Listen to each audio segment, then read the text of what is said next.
welcome. My name is Paige and I am with Deschutes Public Library, and we are here today for a writing workshop. Writers Writing, Searching Outside Ourselves. I am here with Ryan Buynak, and we are going to be going through this writing workshop. There will be times in here you will want to pause and prompt, and we'll tell you about that. You can go ahead and get your pen, your paper, your laptop. Anything else you need, Ryan will let you know. Our instructor today, Ryan, is a poet, a storyteller, a comedian, a teacher, and a wearer of overalls. But more importantly, he is an advocate for how these things can be therapy for the restless human soul. He has published 10 books, but his true passion is guiding others to use writing and laughter as a means to find solace and fix frowns. So please join me in welcoming Ryan. Hi, everyone. Thank you for joining us. My name's Ryan, and we're going to have some fun with some poetry today. First, I'd like to welcome and thank you. I know this is a little bit different. This is my first time teaching via Zoom and the internet, but because of our wacky times, this is how we got to do it. So yes, thank you for everyone who's tuning in. Also, thank you to Paige and the Deschutes Library for making this happen. This is an honor and a privilege. So just a little, background and goals of what we're gonna do here today. This is not gonna be your normal poetry, iambic pentameter type of class. My goal here is to inspire you and to provoke you, to really get your juices flowing to write poetry and use it as a tool, as a weapon. I want you to learn how and gain more confidence to use this poetry as introspection and therapy to get things off your chest, whether that's good, bad, and everything in between. Like Paige said, I'm Ryan. First and foremost, I am a poet. I'm from New York City. I've published 10 books, which probably sit on bookshelves or backs of toilets all over the world. I've performed and taught in many places: New York, Montreal, Los Angeles, Kansas, Austin, Miami. And like this teleprompter says, my favorite thing about poetry is leaving a legacy. I have a 5-year-old daughter, and in its simplest form, I want my words to just live longer than me, and one day she can figure it out. I guess the real backbone of this class, and this is in tandem with Paige and the Deschutes Public Library, is May is Mental Health Awareness Month, and the whole theme for this class started as, like I said, using poetry as therapy. So last month, April, was National Poetry Month. This is May, Mental Health Awareness Month. Coincidence? I think not. And so get ready, and we're gonna open up your heart, tug on your heartstrings, and here we go. So, benefits of this course. I want you to become a better communicator. And this isn't gonna happen overnight. Gain confidence in writing, and that will transcend into other aspects of your life. I guarantee it. Get some things off your chest. Good things, bad things, things you wanted to say to someone, things you want to say to yourself. A reminder that you're not alone. Everyone's going through stuff, especially now. I want you to step outside yourself, out of your comfort zone especially, and then find common ground to heal certain wounds. And like I'm always going to say this, and excuse me for repeating. I love repeating. Just ask all my friends and family. I want you to find a way to use this to heal. And last but certainly not least, let's have some fun and let's get weird. All right, this is something I do in all my classes. The hardest part about beginning a project is that first step. So whether you're using a notebook or if you're on a laptop, I want you to do one thing. I want you to skip the first page. The first page is daunting and can be overwhelming. So if you're using a notebook, rip out that first page like this. Look, not the first page, but you get the idea. If you're using a laptop or computer, just skip down, type some nonsense. I guarantee you it'll help get you started, and it'll be a little fun. Everyone has a preconceived notion of what poetry is. Roses are red, violets are blue, blah, blah, blah, you know, like lovey-dovey or hyper academic. And I'm here to tell you that poetry can be whatever you want it to be. And also in this class, there's a couple things. Don't worry about grammar. Don't worry about spelling or punctuation. And don't even worry about poetry, because it's going to come from here. It's going to come from your heart. I guarantee it. Okay. The first real rule, and I say this all over, and this is poetry, art, anything creative. There are no rules. Throw out the rules. Roses are not red unless you want them to be. That's up to you. You make the rules. Use your emotions. You want to give people, if you choose to let people read your poems, a reason to read, a reason to invest in you. And then the therapy aspect of this is you don't have to share this with anyone. Just let it all out. This class is for you. It's between me and you. You're on the internet on your side. I'm here. No one knows who else is on this. Let's go. All right. So first little exercise, just to stretch your legs. And I do this too. I want you to make a list. It could be, let's keep it short, like 5 to 10 things. It could be anything. Favorite TV show, least favorite foods, people in your family, people in your neighborhood, things you see right now. I see leftovers. I see a bar stool, photos, a vacuum that I should have put away probably.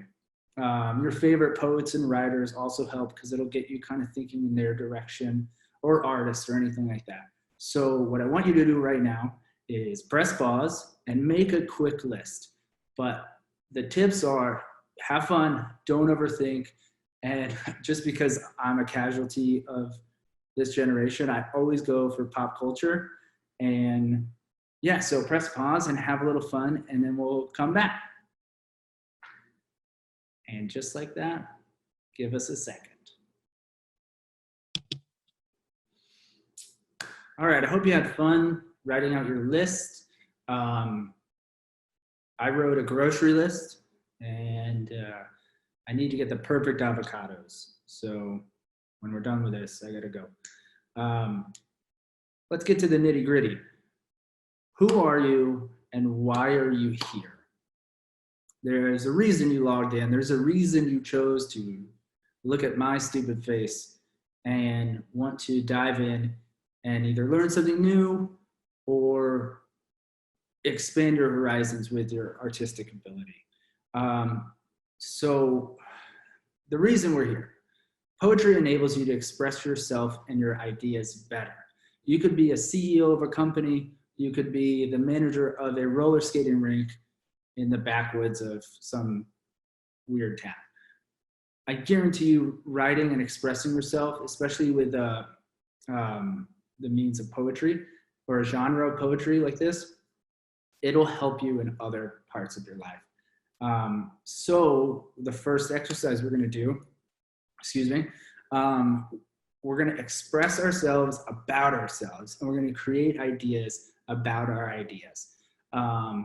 Bonus points for idiosyncrasies about yourself.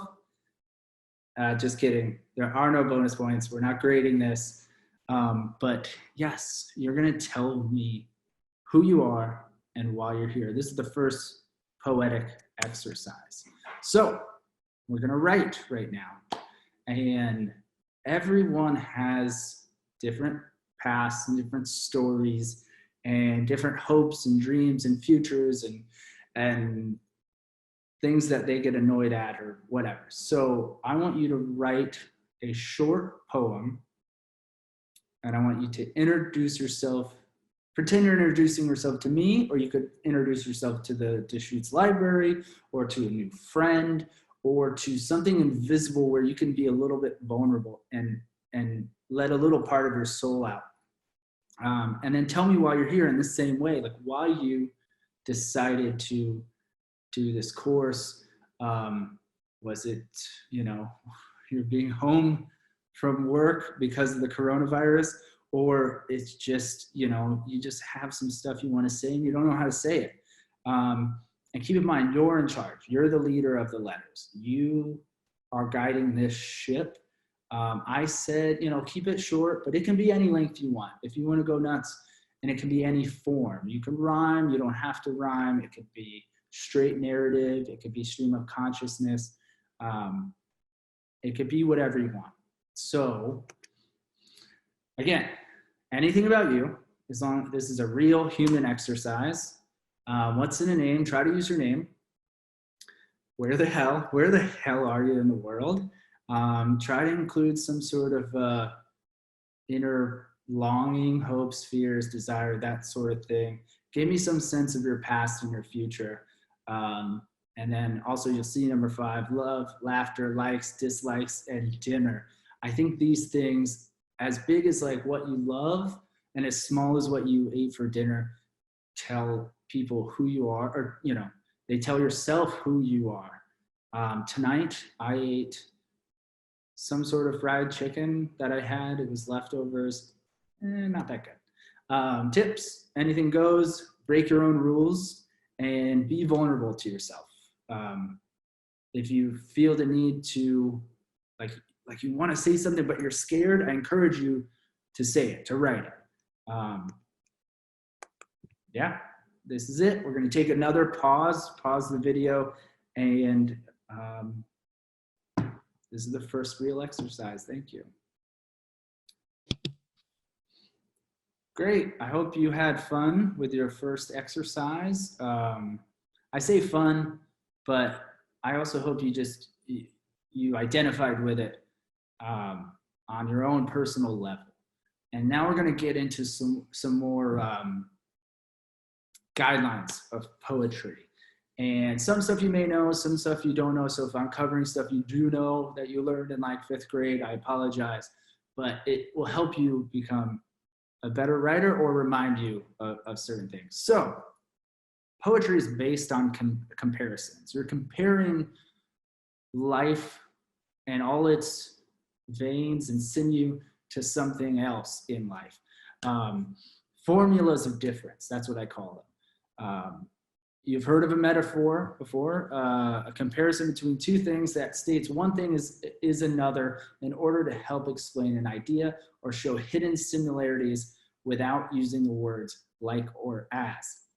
The first lame example is the sun was a ball of fire. It's comparing the sun with a ball of fire. See, lame. A little less lame, Chris is a shark in the courtroom.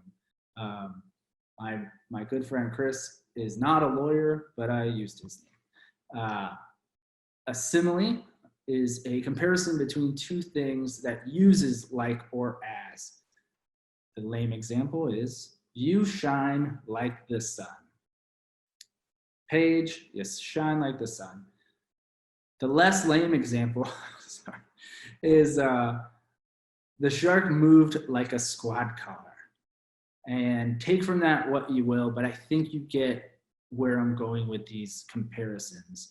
And, it's one thing to say the table is brown. It's another to say the table is as brown as her eyes. Again, lame, but you get the drift, the gist.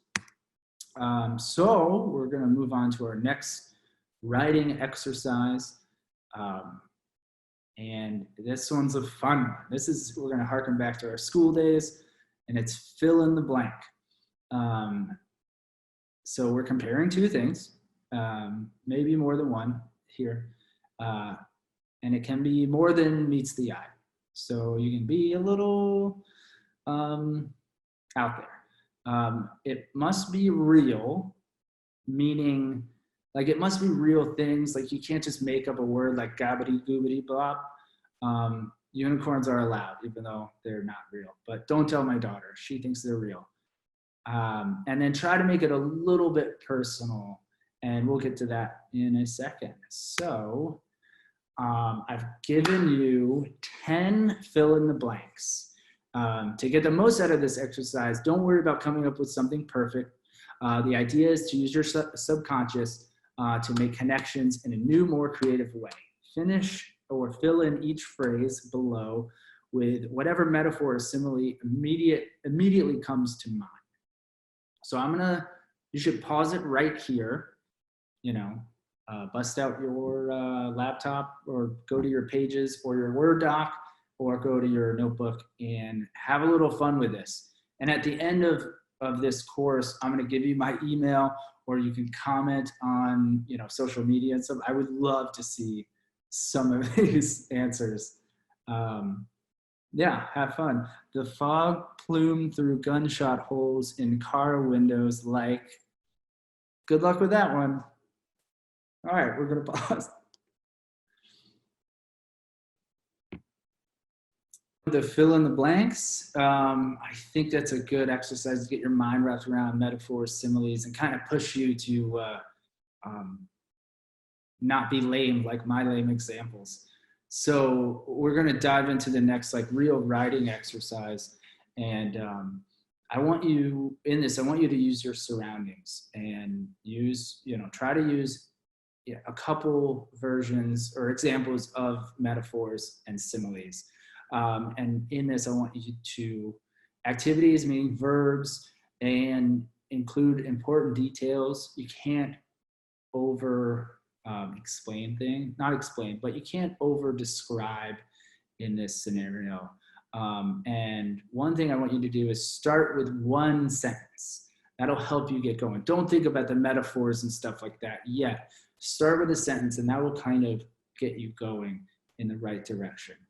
And then describe the who, the what, the when, the where, the why of your starting sentence. And then you'll build on that.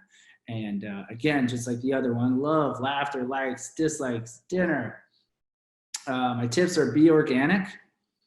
Don't worry about coming up with something perfect. And like I said, find a good starting place.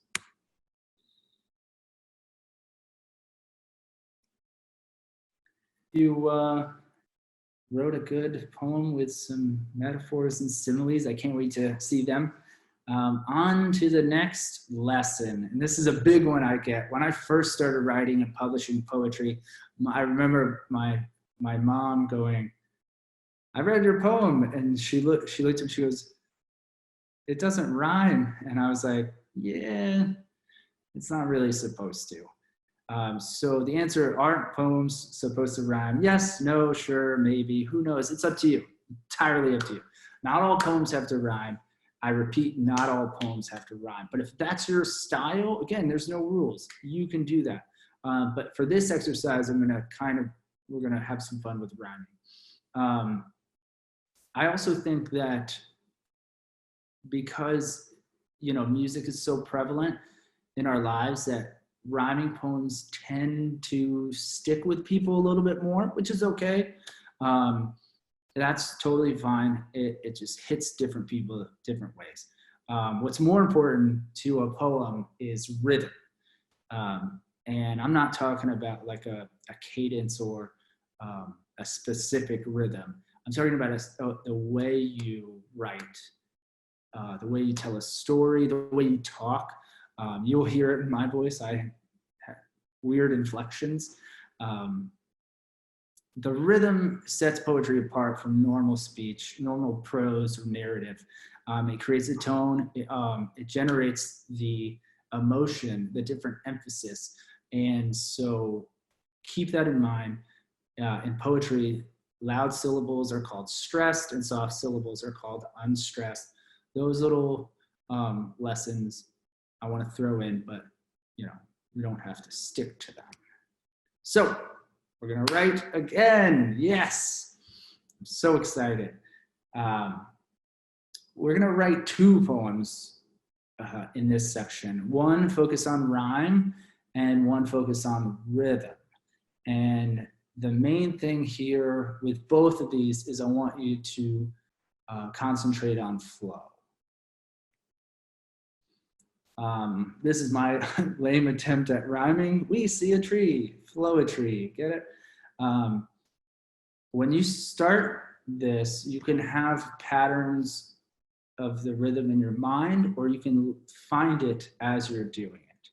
And as you're doing it, because we're not live, you can pause and you can edit your own. Or when you're done, you can, if you think of something better, you can go back and edit.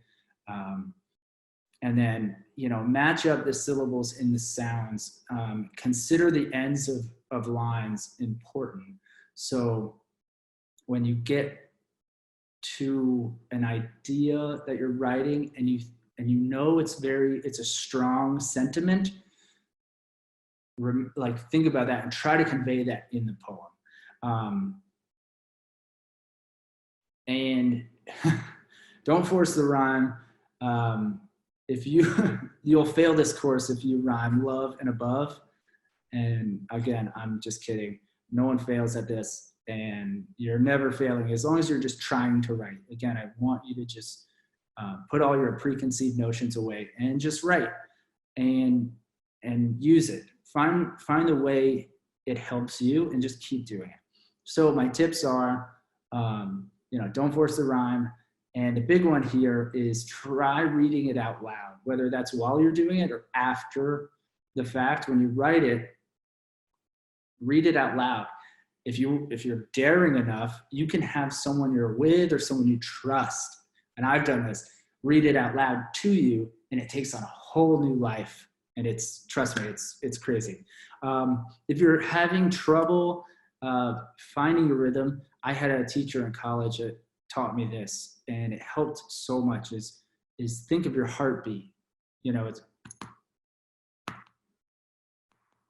least that's my heartbeat. Anyways, and try to use that as a rhythm, or put on music. I often, if I was there with you guys, I probably would have started this class with some sort of music to provoke you, like punk rock or like really vulgar hip hop. I'm just kidding. So go write those 2 poems, the rhyming one and the rhythm one. You can press pause and have fun. And bonus points for if you upload a video, you rapping the poem.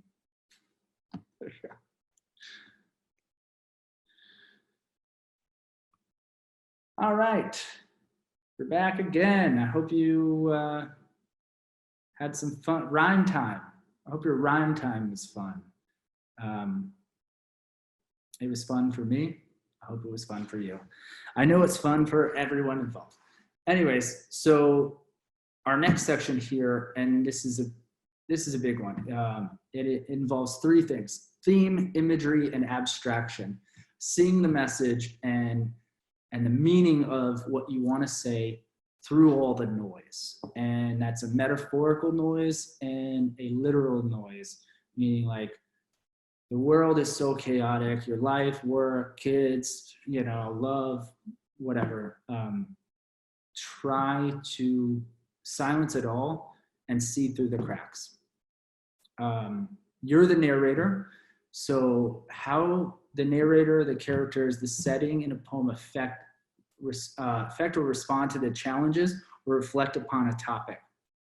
Whether you want to or not, you are subconsciously writing about something, whether that's a water bottle or the love of your life, or that trip you took and lost your shoes in Dallas. The descriptions tend to burn the reason into the reader's brain. So if you can be specific, but dance around it, again, this is where we're going to use imagery and abstraction. You've heard the imagery, you know, it's all visual. I went to the Dallas airport And I met a man with brown shoes and he had a curly mustache, and you got to paint this picture. And then the abstraction part is you're an abstract painter. You're giving yourself, the writer and the reader, visuals that they can only see in their mind. And also things that aren't necessarily real. They're not the shoes, but the heart and soul of a place, a time, a person. And then that gets into the theme. And theme is everything, literally theme. And growing up, when I was in English class, our teacher, I'm sure your teacher did too, they called you like, what's the theme of this story? What's the theme of The Great Gatsby? What's the theme of this poem? And I remember when I was a kid, I would freeze. There's no wrong answer, because the theme is what you get from it. That being said, your theme when you write it might be a different theme than when someone else reads and interprets it. How it all comes together is the why. The why is the theme. Why are you writing this poem? Why are you conveying this story? And then why are the people reading it? Why is it on this piece of paper to begin with? What's at the heart of it? What is the human condition? And that's where we're going to get the best response therapeutically, is if you can convey your human condition in this exercise. And then going forward in all poetry and all art. If you're painting, if you're gluing VHS tapes to street lamps, I don't know who would do that, but if that's your art, do it with a reason and a why. So, yay, let's write again. So again, I want you to, for this one, I want you to start with a title. Anything. I'm looking around this space, and I'm gonna just throw this out there. Yellow tea kettle. I'm gonna throw this out there. Abandoned vacuum. Yeah, just pulling from anywhere. Start with a title. Start with something that will push you. Don't just do like love or life or something like that. You can be as specific as you want. You can be abstract, but again, try to make it unique, not just vague or generalized. And then, so you have the title. I kind of want you to work backwards. So you have the title, then you got to write the poem towards that title and dance around and live in that world. And then also find the great big why of it. And you might surprise yourself with this one, because you'll think of this random title, cupboard doors, and you'll be surprised when you find that this silly thing, you put yourself into it.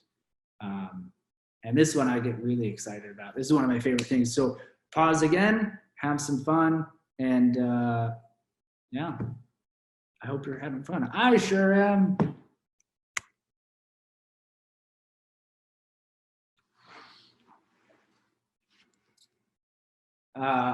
Let me backtrack here.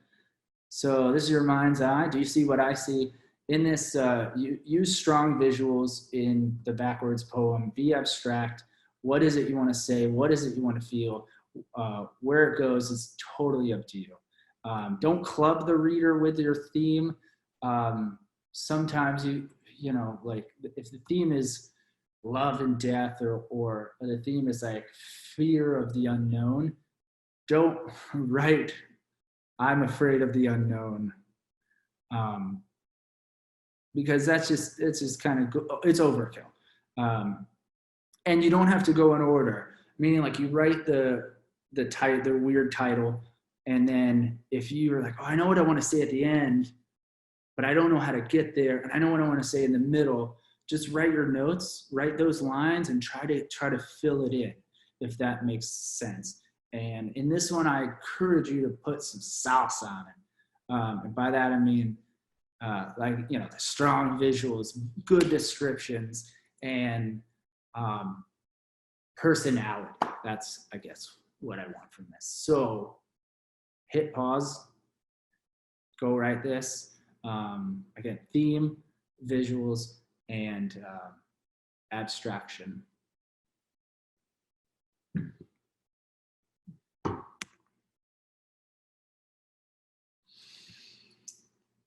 Welcome back. I hope you had fun with the thematic, visual, abstract poem you just wrote. Again, if you have to pause for longer, this is all up to you. This is your world. I don't even exist. So the backbone, we're going to get to the backbone of this course right here. And it might get a little sensitive. That being said, the next thing I want to teach, and I'm using teach loosely because all I can do is give you the tools and give you a little guidance, because it's your world and I want your writing to reflect your world. Anyways, ekphrastic is a type of style of poetry that usually is about another work of art. And that could be a painting, that could be music, a movie, stick figures on a chalkboard. But in this one, it's going to be a confessional poem about a work of art. And the catch is, you are the work of art. Yes, you. You're the work of art, and you're hanging on a wall for all the world to see. Through the imaginative act of narrating and reflecting on the action of a painting or sculpture, the poet may amplify and expand its meaning. I want you to do that onto yourself. In this scenario, you are the painting or the sculpture, and it's up to you to confess what the piece is all about. What are you all about? Using what we've learned and adding a splash of your own courage. And this will probably take some courage, and you might not be happy with the first draft of this ekphrastic poem, but I encourage you to keep looking inside yourself, writing about what you see, because you're a work of art.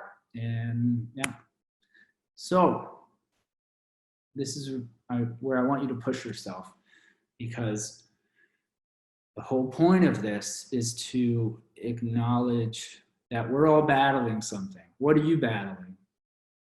I literally just had my cousin Melissa just passed away from cancer. So I've been affected by it so much. I have friends who have PTSD. That's affected me. I have my own issues and anxiety and neuroses. What are you battling? We're all battling something. Anytime you're nervous, or if you're in a situation that you don't like, remember that the person you're with that might be making you nervous is definitely battling something. It's a good reminder in life and in poems. For this one, if you're using a laptop, I want you to just tuck it away.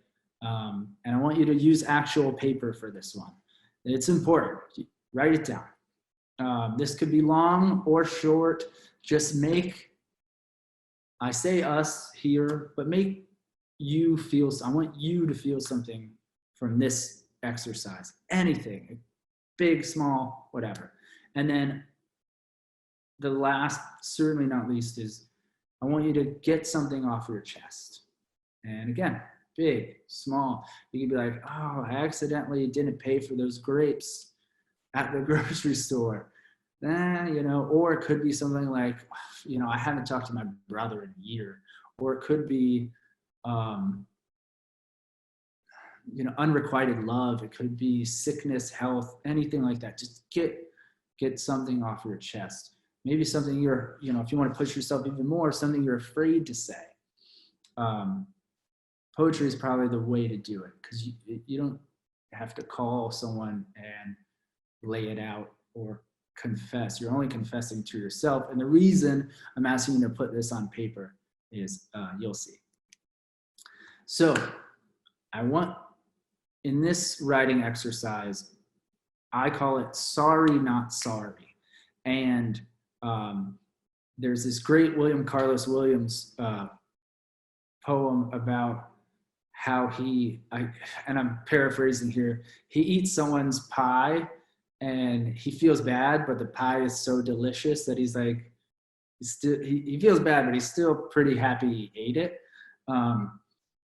So this is called Sorry, Not Sorry. And I want you to tell the truth, your truth, no one else's truth. Your truth is the only thing that matters. I want you to be honest and unmerciful with yourself.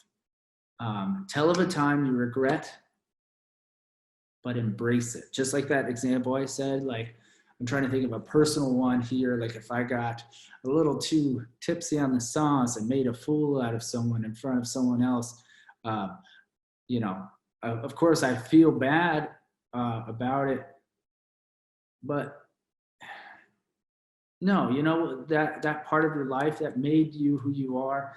And so it's like, you're sorry, but you don't regret it because like the past makes you.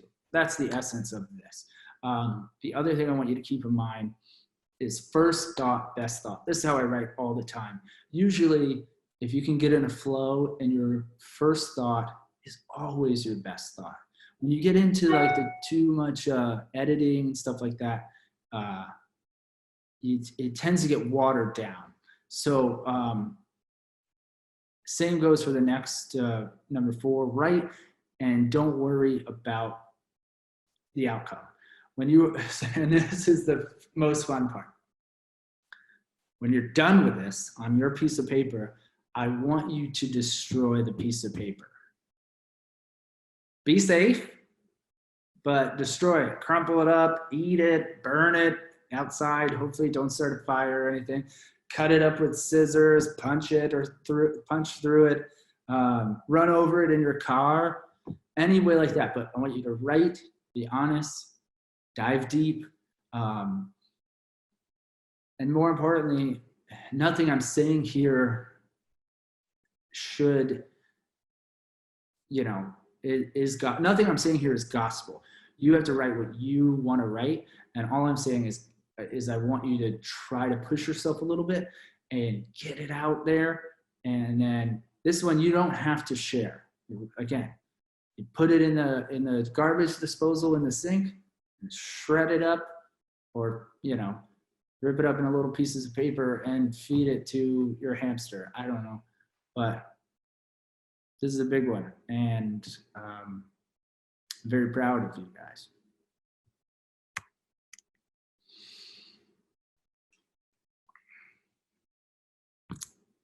All right. I hope you found what you were looking for in that last exercise. As we wrap things up, I'm going to share some stuff with you, obviously, about sharing. When it comes to any art form, it takes a lot of guts to share it. I encourage you to share your poems, not these poems necessarily, poems in the future, writing any art form in the future, but only when you're ready. Because, you know, it's a vulnerable thing to create. So my tips here are kind of fun. Share only when you're ready, share only when you're comfortable, and you can share on you can share anywhere. You can share on a soccer field. Art and poetry and all of creativity belong to the creator, but it also belongs to the audience in different capacities. And it's so exciting to explore those angles. Like I said, have someone else read your poem. They might read it way differently than how you wrote it. But at one point, it's important to get feedback.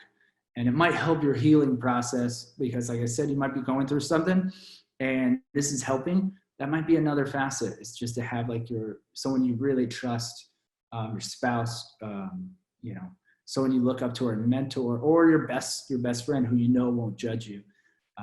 So try sharing. I always say this, right? There are no excuses for not writing. You can, especially nowadays, you can write anywhere. You don't need to carry a little notebook like you're hitchhiking across the country. You have your smartphone and use your notes in there. Just write, that's it. And don't limit yourself to what others have taught you, what poetry is or what it's supposed to be, even me. Trust your heart, and like this, don't make excuses. Just do it.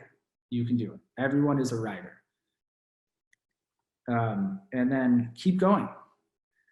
The only way this becomes helpful is by continuously doing it. This is a muscle. It's like working out. You don't just work out once and you're like, check out these biceps. No, because if you stop, they're going to get all flabby and gross. And then if you get stuck, just remember, we started here with a dumb list. So if you get stuck, do a list. I always say, and I would have done this in person, is write the colors you see. A lot of people talk about writer's block. That's all in your head because you're overthinking it.